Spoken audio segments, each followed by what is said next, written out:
হাজির হবে সেটাও বলবো, পাশাপাশি তার সামনে সবচেয়ে বড় পাহাড় মানে বাধার পাহাড় কারা তৈরি করে রেখেছে সেটাও বলবো। প্রথমে আমি সরাসরি চলে আসছি তারেক রহমানের আজকের সংবাদ সম্মেলনে।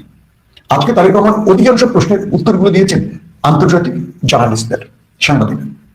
ভারত, পাকিস্তান, চায়না, সেখানকার সাংবাদিকরা বিভিন্ন প্রশ্ন করেছেন। ভারত শেখ হাসিনার বিষয়ে প্রশ্ন করেছেন যে তার সরকারের আমলে হাসিনার বিচার প্রক্রিয়াটা ইন্টারন্যাশনাল কোর্ট অফ জাস্টিস বা ইন্টারন্যাশনাল ক্রিমিনাল কোর্ট যেটাকে বলে আমরা আইসিটি, সেটা বিষয়ে প্রশ্ন করেছেন। বিশ্বকাপ খেলা ক্রিকেট এটা নিয়ে প্রশ্ন করেছেন, পাকিস্তানের প্রশ্ন করেছে এবং চীনের প্রশ্ন করেছে। আজকের বক্তব্যেও যে তারেক রহমানকে দেখলাম অসাধারণ এক তারেক রহমান। সারা বাংলাদেশে যে তাণ্ডবলীলা চলছে এটার একটা দুর্দান্ত উত্তর তিনি দিয়েছেন এবং তার সকল নেতাকর্মীকে তিনি সতর্ক করেছেন। ভারতের সাংবাদিকের প্রশ্নের উত্তরে বলেছেন বাংলাদেশের সাথে ভারতের পররাষ্ট্রনীতি কেমন হবে এই প্রসঙ্গে তিনি স্পষ্ট বলেছেন বাংলাদেশের জনগণ এবং দেশের স্বার্থে যেটা হওয়া উচিত সেটাই হবে বাংলাদেশের পররাষ্ট্রনীতি। অর্থাৎ বাংলাদেশের পররাষ্ট্রনীতির যে রুলটি তিনি বুঝিয়ে দিয়েছেন যে এটি আমরা বাস্তবায়ন করব যেখানে জনগণের স্বার্থ এবং দেশের স্বার্থ রক্ষা হবে। একটা চমৎকার প্রশ্নের উত্তর এভাবে দিলেন তিনি, ভারতকে বুঝিয়ে দিলেন যে এখন আর দাদাগিরি চলবে না, আগে দেশের জনগণ এবং দেশের মানচিত্রের জন্য অর্থাৎ সার্বভৌমত্বের রক্ষায় যেটা প্রয়োজন সেটাই বাংলাদেশ আগামীতে করতে যাচ্ছে ভারতের সাথে, এর চেয়ে বেশি কিছু নয়। পাশাপাশি চীনের সাংবাদিক প্রশ্ন করেছিলেন যে বাণিজ্যিকভাবে চীন বাংলাদেশের কেমন পার্টনার হতে পারে বা চীনের সাথে বাংলাদেশের সম্পর্ক কেমন হবে এবং বেল্ট অ্যান্ড রোড ইনিশিয়েটিভ নিয়ে প্রশ্ন করেছেন চীনের সাংবাদিক। তারেক রহমান বলেছেন চীন আমাদের বাণিজ্যিক বন্ধু, তাদের সাথে যেহেতু একটা উন্নয়নশীল দেশ বাংলাদেশ এবং চীন আমাদের সবচেয়ে বড় বাণিজ্যিক পার্টনার হতে পারে। বাংলাদেশের স্বার্থ যেখানে আছে চীনের সাথে এবং চীন তাদের স্বার্থ বাংলাদেশ থেকে যেটা নেবে বাংলাদেশের স্বার্থকে রক্ষা করে সেখানে বাংলাদেশ চীনের সাথে তাদের সম্পর্ক বজায় রাখতে চায় এবং বাংলাদেশের বাণিজ্যকে আরো উন্নত করতে চীনকে তারা পাশে চায়। এই প্রশ্নটা আমার কাছে দুর্দান্ত লেগেছে। সবচেয়ে মজার বিষয় হলো তিনি প্রতিটি বিষয় উত্তর দিচ্ছিলেন খুব সংক্ষিপ্ত শব্দে, খুব ডিটেল বা স্তুতি পছন্দ করছিলেন না, কেউ তাকে প্রশংসার বাণী শোনালে তিনি তাকে থামিয়ে দিয়ে অল্প বাক্যে উত্তর দিচ্ছিলেন এবং বক্তব্য দিয়েছেন খুব অল্প, দীর্ঘ বক্তব্য দিয়ে মানুষকে বিরক্ত করেননি। এই জিনিসগুলো বাংলাদেশের রাজনীতিতে নতুন এসেছে। আমি আপনাদের বারবার একটা জিনিস বলেছি, বিএনপির ব্যাপারে আমি কোথাও কোথাও হতাশ হলে তারেক রহমানের ব্যাপারে আমি হতাশ না। হয়তো অনেকেই কথাগুলো শুনে আমার বিরক্ত হয়েছে, আমি জানি না আজকের থেকে না আগামী রোববার থেকে তার জার্নিটা শুরু হচ্ছে, বাট তাকে যেভাবে দেখেছি বা তার যে বক্তব্য শুনেছি আমি কিন্তু আশাবাদী। আসেন তার পরের বিষয়টিতে। তারেক রহমান সারা দেশে তার নেতা কর্মীদের বলেছেন যে আমি আনন্দ মিছিল নিষেধ করেছি, আমি বলেছি দোয়া মোনাজাত করতে, এবং তিনি বলছেন যে সবাই শান্ত থাকবে, কোন বিরোধী মতের উপর যেন কেউ আক্রমণ না করে, কোন দুর্বলের উপর যেন কোনো শহর আক্রমণ না করে। এটা একটা অসাধারণ বার্তা সারা দেশের বিএনপি নেতা কর্মীদের জন্য, যারা মনে করছেন বিএনপি ক্ষমতায় চলে এসছে এবার লুটপাট করবেন, ভাঙচুর করবেন, এতদিন নির্যাতিত হয়েছে, মজলুম ছিলেন, এখন আবার তারা জালিম হবেন, তাদের স্বপ্নে একেবারে কি বলবো ছাই দিয়ে দিয়েছেন তারেক রহমান। বিএনপির যেসব নেতা কর্মীরা গত ভোটের পর থেকে লাফালাফি বেশি করছেন সতর্ক হন, আমি যতটুকু জানি প্রত্যেকটি এলাকার ঘটনা নোট করা হচ্ছে বিএনপির মিডিয়া সেল থেকে, কারা কি করছেন কোথায় কি করছেন একটা কেউ ছাড় দেবেন না তারেক রহমান। এবং তিনি যেহেতু দল ক্ষমতায় চলে এসছে, এতদিন দলকে ক্ষমতায় আনার জন্য অনেককে কিছু হলেও ছাড় দিয়েছেন, কারণ বিগত 15-16 মাস যারা ত্যাগ করেছিলেন, মজলুম ছিলেন, হঠাৎ করে তারা জালিম হয়ে গেছেন। তারেক রহমান তাদেরকে কখনো বহিষ্কার করেছেন, আবার কখনো ক্ষমা করেছেন। কেন ক্ষমা করেছেন? দলের জন্য এদের অনেক ত্যাগ ছিল, এই জন্য তিনি কখনো কখনো একটু হলেও মায়াশীল হয়েছেন। এবার দল ক্ষমতায় এসছে, তার এখন একটি টার্গেট, তিনি এমন একটি বাংলাদেশ করতে চান, সেটাকে তিনি বলছেন মানবিক বাংলাদেশ। এই মানবিক শব্দটা জামাত ইসলাম উচ্চারণ করেছিল, এই মানবিক বাংলাদেশ তিনি করতে চান। সাংবাদিকরা তাকে প্রশ্ন করেছিলেন বাংলাদেশের তার প্রথম চ্যালেঞ্জ কি, তিনি বলছেন ভঙ্গুর অর্থনীতিকে একটা স্ট্রং অর্থনীতিতে মানে বাংলাদেশের অর্থনীতিকে তিনি দাঁড় করাতে চান, রুল অফ ল আইনের শাসন ফিরিয়ে আনতে চান। এই দুটো বিষয় তারেক রহমানের খুব ইম্পর্টেন্ট চ্যালেঞ্জ হিসেবে তিনি বলছেন। খেয়াল করেন, বাংলাদেশের অর্থনীতি থেকে 12টা বাজিয়ে চলে গেছে শেখ হাসিনা, এই মুহূর্তে তারেক রহমানের সামনে চ্যালেঞ্জ বাংলাদেশের অর্থনীতিকে ফিরিয়ে আনা, আবার ভঙ্গুর দশা থেকে দাঁড় করানো।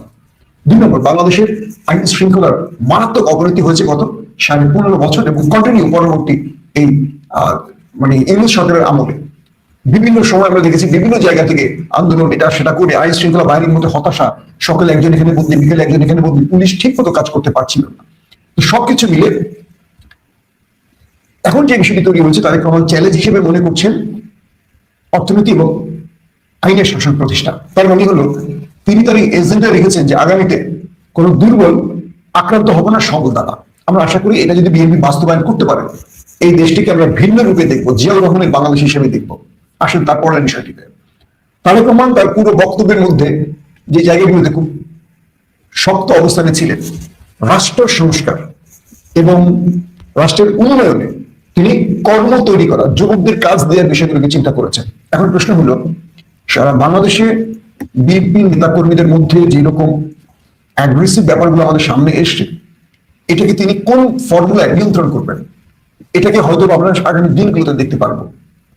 পাশাপাশি সবচেয়ে ইন্টারেস্টিং ব্যাপার কি জানেন, আজকে তারেক রহমানের একটি ঘোষণা পেয়েছি আমরা একটি বিশেষ পক্ষ থেকে, আগামী রোববার তারেক রহমান দুজন ব্যক্তির বাসায় দেখা করতে যেতে পারেন।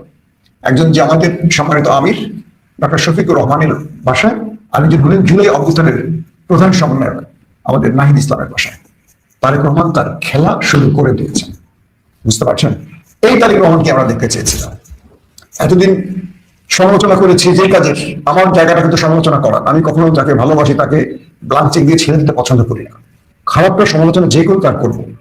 তারেক রহমান ডক্টর শফিকের বাসায় যাচ্ছেন, হয়তো জামাত জিতে এই কাজটি করতেন, প্রথমে তারেক রহমানের বাসায় আসতেন। তারেক রহমান সেই সিদ্ধান্তটি নিয়েছেন, তিনি ডক্টর শফিক জামাতের আমিরের বাসায় যাবেন, তার সাথে দেখা করবেন এবং নাহিদ ইসলামের বাসায় যাবেন। এই যে বিরোধী মতকে নিয়ে একটি রাষ্ট্র গঠনের দিকে এগিয়ে যাওয়ার যাত্রাটা দুর্দান্ত ভাবে শুরু করছেন জনাব তারেক রহমান। সেলুট আপনাকে। আসেন তারেক রহমানের সামনে একটু বাধাগুলো আমি উল্লেখ করি, যেহেতু ভিডিওটা লম্বা করবো না। আমি এই পর্যায়ে সেকেন্ড পার্টটা নিয়ে আসি। তারেক রহমানের সামনে বাধাগুলো কি কি? বিএনপির একটা গ্রুপ অপেক্ষায় আছে, দল ক্ষমতায় আসবে, পূর্বের মতো টেন্ডারবাজি চাঁদাবাজি আমরা করবো। তাদের চেহারায় মনে হচ্ছে এখনই থ্রেড আসছে বিভিন্ন জায়গা থেকে, তারা এটা করবে ওইটা করবে, দল ক্ষমতা আসবে ওই করবো সেই করবো, বিভিন্ন জায়গায় থ্রেড দিচ্ছে। এই মেসেজগুলো আমাদের কাছে আসছে। তাদের জন্য মেসেজ হলো তারেক রহমান সেই তারেক রহমান নন যখন তিনি রাষ্ট্রের কোনো ক্ষমতায় ছিলেন। আজকে তিনি রাষ্ট্রের ক্ষমতার প্রধান, চিফ এক্সিকিউটিভ, রাষ্ট্র তার হাতে। আপনারা এই সুযোগটি পাচ্ছেন না, আপনাদের জন্য দুঃসংবাদ। কাউকে তিনি ছাড় দেবে না, দল আর বিরোধী কাউকে ছাড় দেবে না যে রাষ্ট্রের বিরুদ্ধে আসবে। তারেক রহমানের জন্য এটি একটি চ্যালেঞ্জ। তার রাস্তার সারা দেশের নেতা কর্মীরা, ক্ষুধার্ত যে কর্মীরা আছে যারা 15-16 মাস উল্টাপাল্টা করেছে, তাদেরকে নিয়ন্ত্রণ করা সবচেয়ে বেশি কঠিন হবে। 2, দলীয় অন্তর্কন্দ। বিএনপির রাজপথে কতটুকু সফল এটা তারেক রহমান আমার চেয়ে ভালো জানেন। মজার বিষয় হলো, খালেদা জিয়া স্টেটমেন্ট দিয়েছিলেন যখন সবাই মিছিল করছিল, স্লোগান দিচ্ছিল খালেদা জিয়া ভয় নেই, রাজপথ ছাড়ি নাই, তখন তিনি খুব সুন্দর করে একটা কথা বলেছিলেন। এটা মিথ্যা কথা। আমি আপনাদেরকে একটু বক্তব্যটা শোনাবো।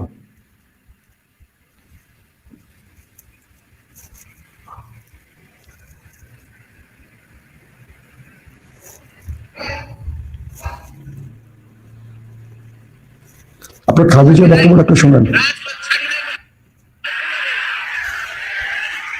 রাজপথ ছাড়ি নেই বলে ভুল হবে। এই স্লোগানগুলো দয়া করে আর দেবে না। ভালো স্লোগান শেখো, ভালো স্লোগান দাও, তাহলে কাজ দেবে। বুঝছো? ইলেকশন কমিশনের খালেদা জিয়া বলেছিলেন খালেদা জিয়া ভয় নিয়ে রাজপথ ছাড়ি না, এটার বক্তব্যে তিনি স্পষ্ট বলেছেন এই স্লোগানগুলো তিনি বিশ্বাস করেন। কারণ কি, রাজপথে খালেদা জিয়াকে বারবার একা করে চলে গেছে দলের বহু নেতা করবে। রুট ফর ডেমোক্রেসি মনে আছে আপনাদের? কেউ আসেনি মাঠে। বালু ট্রাক সরাবার জন্য একজন বিএনপি নেতা কর্মীকে দেখা যায়। সেদিন আমরা সাংবাদিকরা মাঠে ছিলাম। আমরা দেয়াল টপকে খালেদা জিয়ার বাড়িতে ঢুকেছিলাম, পুলিশের সাথে হাতাহাতি করেছিলাম। যারা সেদিন লাইভ দেখেছেন তারা হয়তো দেখেছেন। পুলিশ চেয়েছিল খালেদা জিয়া থেকে সামগ্রীকে বিচ্ছিন্ন করতে, পুরো বাড়ি ঘিরে ফেলেছিল। আবার ট্রাক থেকে বালু ট্রাকের উপরে উঠেছিলাম, সেখান থেকে দেয়াল টপকে ভিতরে ঢুকে গিয়েছিলাম। ঢুকে আমরা লাইভ সম্প্রচার করেছিলাম খালেদা জিয়ার বক্তব্য। সেদিন আপনার গোপালী পুলিশের সংবাদটা শুনেছিলেন। তো বিষয়টা হলো, খালেদা জিয়া তার লাইফের শেষ সময়গুলো দেখেছিলেন তার দলের নেতারা কতটুকু সফল হয়েছে, কতটুকু পেরেছে। কিন্তু এই নেতা কর্মীগুলি, তারা যারা জীবন দিতে ভয় পেয়েছিল রাজপথে, তারা কিন্তু গত 15 মাসে প্রায় 200 থেকে 250 মানুষের প্রাণ নিয়ে চলে গেছে। বিষয়টা বুঝতে পারছেন? এই নেতারাই নিজেদেরই প্রায় 100 রকম মেরে নিচ্ছে নিজেরা নিজেদের মধ্যে, কিন্তু রাজপথে তারা প্রকাশ্যে জীবন দেয়নি। হ্যাঁ, গুম খুন ক্রস ফায়ার হয়েছে, এটাকে আমি ওই কাতারে আনছি না। পুলিশের সামনে বুক টান টান করে দাঁড়াবার মতো শক্তি আমরা কম দেখেছি। খালেদা জিয়াকে গ্রেফতার করে নিয়ে গেছে, খুব কম দেখেছি তাদেরকে দাঁড়াতে। বালু ট্রাক সরাবার মতো একজন লোক আমরা দেখিনি। তার মানে হলো, তারেক রহমানকে মাথায় রাখতে হবে, এই নেতা কর্মীরা যত বড়ই কথা বলুক, দুঃসময় কিন্তু পাশে দাঁড়াবে না। বাড়ি ভেঙেছে তারেক রহমানের মায়ের, মানে তারেক রহমানের বাবার বা তারেক রহমানের। এক কাপড়ে বের হয়েছিলেন খালেদা জিয়া, কোমর ভেঙেছে তারেক রহমানের। বাড়ি মির্জা আব্বাসের ভাঙেনি, সাদেক হোসেন খোকাটা ভাঙেনি, অন্য কারোর ভাঙেনি। প্রত্যেকের ব্যবসা ঠিক আছে, প্রত্যেকের রাস্তাগুলো ঠিক আছে, প্রত্যেকে ইন্ডিভিজুয়াল অ্যাকাউন্ট বিল করেছে আওয়ামী লীগের সাথে মিশে, সব তারেক রহমান জানেন। তাদেরকে এখন দলে রাখছেন কারণ প্রয়োজন আছে, কিন্তু মেসেজ তারেক রহমানের কাছে আছে, কে কোন টেবিলে হেঁটেছেন, কে কিভাবে চলেছেন কিচ্ছু আমি জানি, তারেক রহমান জানেন এটা কি হয়। তার মানে এই দেশ থেকে 18 বছরের জন্য দূরে ছিলেন। বেগম জিয়া তার জীবনের শেষ সময়গুলো একা একা কাটিয়েছেন, একজন প্রিয়জন পাশে ছিলেন না, মৃত্যুর সময় তার পাশে কেউ ছিলেন না, কোনো প্রিয়জনকে দেখেনি। এত বড় পে করেছেন, স্যাক্রিফাইস করেছেন বেগম জিয়া তারেক রহমান, এটা মানে বাংলাদেশের ইতিহাসে এর চেয়ে কষ্টের কিছু নেই। কিন্তু আজকে দেখেন তার পাশে কত শাহেদ আলমরা ঢুকে গেছে, আজকে দেখেন তার পাশে বন্ধুর অভাব নেই। আমরা সমালোচনা করি ভালোবাসি বলে, তাই আমাদেরকে অনেকে অনেক তকমা দিচ্ছেন, কিন্তু যারা বিগত সময় সমালোচনা করেছেন, ক্ষমতা আসবেন বুঝে পাশে আসছেন, তাদেরকে বিশ্বাস করবেন না তারেক রহমান। এরা আওয়ামী লীগের সময় একই কাজ করেছে, সুবিধা নেবে, বিপদে কেটে পড়বে। শেখ হাসিনা যখন বিপদে পড়ে আপনি দেখেছেন তিনি একা পালিয়ে গেছেন। এত বিশাল দানবীয় ব্যক্তিটি, যিনি ডিজিএফআই, পুলিশ, র্যাব, এনএসআই সব কিছু মেনটেন করছে, একটা বিপ্লবে ভেঙে করেছে তার সাথে ঘরের মতো তার স্বপ্নের প্রাসাদ, কিচ্ছু করতে পারেনি কেউ। এই জনতা জাগলে সেটাই হয়। তার মানে বিএনপির বিশাল একটা গ্রুপ আছে যারা রাজনীতি করে বিশেষ স্বার্থের জন্য। তারেক রহমান সেদিকে নজর রাখবেন প্লিজ, কারণ এই লোকগুলো যত অপরাধ করবে সমস্ত অপরাধের দায়ভার আপনার ঘরে আসবে। খাম্বা 20% এই শব্দগুলি কি তারেক রহমানের সাথে যায়? আজ পর্যন্ত শেখ হাসিনার আদালত একটি প্রমাণ করতে পেরেছে তারেক রহমানের বিরুদ্ধে অপরাধ, পারেনি। কিন্তু এই দায়গুলো তারেক রহমানের কাছে আসছে কেন? কারণ অন্যরা করেছে, সেই দায়গুলো তার ঘরে এসে চেপেছে। তার মানে এই লোকগুলো তারেক রহমানকে ভাঙে, কিন্তু তিনি এর বাইরের মানুষ, কিন্তু তাকে দায়গুলো নিতে হয়। তাই এইবার এই বিষয়গুলো খুব সতর্ক থাকতে হবে। 3, বেগম জিয়া এবং জিয়াউর রহমান দুজন যে রাজনীতিটা করেছিলেন, আজকের যে জামাত ইসলামকে আমরা দেখি, এই জামাত ইসলামকে বাঁচিয়ে রেখেছে কিন্তু জিয়াউর রহমান। কেউ মানুক আর না, জামাত যদি অকৃতজ্ঞ না হয় এটা মনে রাখবে। বেগম জিয়া শেষ দিন পর্যন্ত জামাতের হাত ছাড়েননি, জামাতও বেগম জিয়ার সাথে ছিলেন, তাদের 6 জন শীর্ষ নেতার ফাঁসি হওয়ার পরও বেগম জিয়ার হাত ছাড়েননি। বিগত 15.5 বছর এই দেশে মজলুম ছিল বিএনপি এবং জামাত, আগামী দিন যেন জামাত মজলুম না হয়, এইটা অনুরোধ থাকবে। কারণ কি? কারণ হলো এই জামাত বিএনপির ভ্যানগার্ড, ছাত্রদল যুবদল নয়। রাষ্ট্রের সবচেয়ে ক্রুশিয়াল মুভমেন্টে সবচেয়ে বিপদ টাইমে বেগম জিয়ার হাত ছেড়ে যায়নি জামাত, কথাটা এখন জামাতি মনে হচ্ছে না। আবারও এই দেশে কখনো আওয়ামী লীগ আসতে পারে, আবারও তারেক রহমানকে কোনো বড় শক্তির মোকাবেলা করতে হবে, সেই দিন এই ইসলামী শক্তি আসবে। কারণ বিএনপির সাথে ইসলাম শব্দটা যায়, আওয়ামী লীগের সাথে যায় না। সো আজকের যে রাজনীতির বিরোধ, এটি আমরা খুব পজিটিভ অর্থে দেখি। একজন সরকারি দল, একজন বিরোধী দলে থাকবে, নির্বাচন নিয়ে দুটো ভিন্ন মত সৃষ্টি হবে, তারপর রাষ্ট্র গঠনের সময় এক হবে, পার্লামেন্টে তর্ক হবে, বিতর্ক হবে, কিন্তু এটা খুনাখুনি পর্যায়ে, এটাকে শেষ করে দেওয়ার পর্যায়ে, এটাকে মুছে ফেলার ইন্ডিয়ান যে পরিকল্পনা জামাতকে শেষ করে দেয়া, এটা বেগম জিয়া এবং জিয়াউর রহমানের আমলে পারেনি। কারণ জিয়াউর রহমান এবং বেগম জিয়া জামাতকে বাঁচিয়ে রেখেছিলেন বিএনপিকে বাঁচিয়ে রাখা স্বার্থে। এটা অদৃশ্য একটা ভ্যানগার্ড ছিল বিএনপির। আমি বিশ্বাস করি তারেক রহমান তার নির্বাচনে বিজয়ের পর ডক্টর শফিকের বাসায় যাচ্ছেন, নিঃসন্দেহে কিছু ভালো মেসেজ দিয়ে আসবেন। তারপরে যে বিষয়টি, সেটি হলো এই রাষ্ট্রের বিভিন্ন পর্যায়ে আমাদের প্রশাসনিক কর্মকর্তারা, তারা তারেক রহমানকে সর্বাধিক বিএনপি প্রমাণের চেষ্টা করবেন। মনে রাখবেন, এরাই আওয়ামী লীগকে ডুবিয়েছিল। আওয়ামী লীগের আমলে বিএনপি জামাতের বহু অফিসার ছিল যারা আওয়ামী লীগ সেজে গিয়েছিল, পকেট ভরেছিল অবৈধ টাকায়। যখন হাসিনা পালিয়ে গেল চুপ করে দিল্লিতে, এরা আবার চলে এসে 5 তারিখের পরে কি বললো, আমি বিএনপি করতাম রাজশাহী বিশ্ববিদ্যালয়ে ছিলাম, আমি বিএনপি করতাম ঢাকা ভার্সিটিতে ছিলাম, আমি শিবির করতাম ছিলাম। কিন্তু এরাও 2 হাতে কামিয়েছে। আবার কেউ কেউ আছে, বহু অফিসার আছে যারা ওএসডি হয়ে যুগের পর যুগ করেছিল। এই ওএসডি অফিসার গুলোকে আপনি মূল্যায়ন করবেন, যারা দীর্ঘ 15 বছরে কোনো পদ তাদের উন্নতি হয়নি, তাদের কোনো কি বলবো মানে চাকরির পর তাদের যে প্রমোশন কিচ্ছু হয়নি, এই লোকগুলোকে মূল্যায়ন করবেন। যারা আওয়ামী লীগের সাথে মিশেছিল এরা অলওয়েজ সুবিধাবাদী। প্রশাসনের একটা বিশাল গ্রুপ আছে যারা বিএনপিকে সাপোর্ট দিবে করে অবৈধভাবে সুবিধা নেবে। এরা মনে করছে আমি বিএনপি করতাম, বিএনপি ক্ষমতা আসছে, এবার অবৈধ পথে আমি কামাই করবো। জনাব তারেক রহমান, এই প্রত্যেকটি ব্যক্তি দিন শেষে তাদের সমস্ত অপরাধের দায় বিএনপি এবং আপনাকে নিতে হবে, জিয়া পরিবারকে নিতে হবে। এটাই সিস্টেম।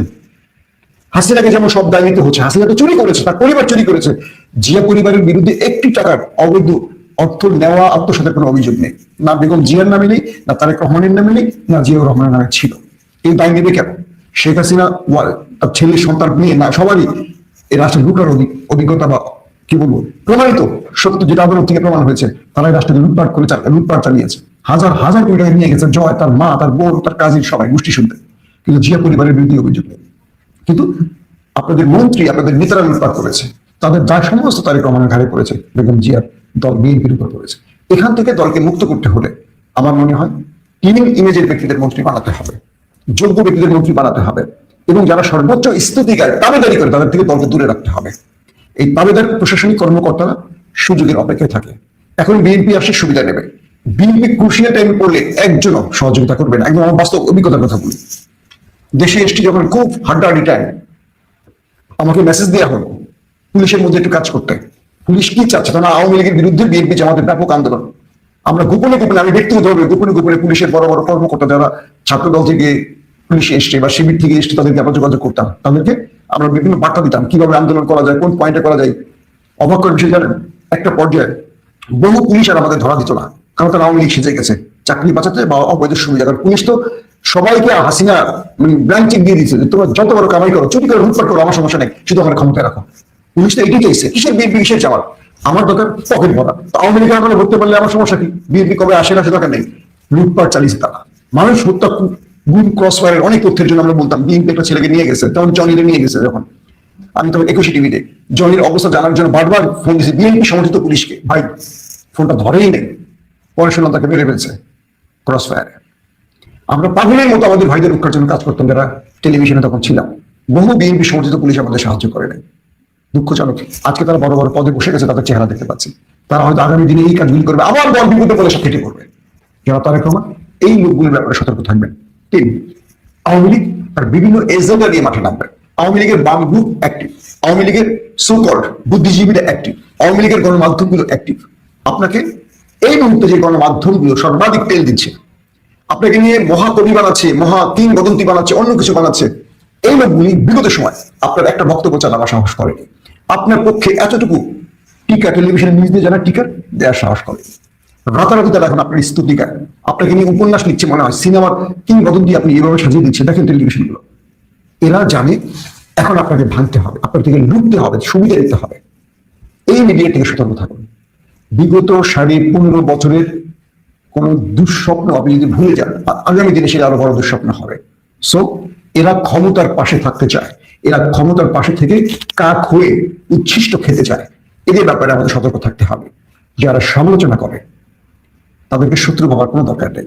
যারা সমালোচনা করে তারা আপনার কাছ থেকে ভালো কিছু দেখতে চায়, আশা করে। আমি জানি আপনি সেই পক্ষের মানুষ। কেউ আপনার পক্ষে বেশি স্তুতি গাইলে আপনি তাকে পছন্দ করেন না। সেই জায়গা থেকেই এই সাহসটুকু পেয়েছি আজকে কথাগুলো বলার জন্য। শেষ কয়েকটা কথা বলবো, কথাগুলো অনেক লম্বা হয়ে যাবে, সেই জন্য বললাম।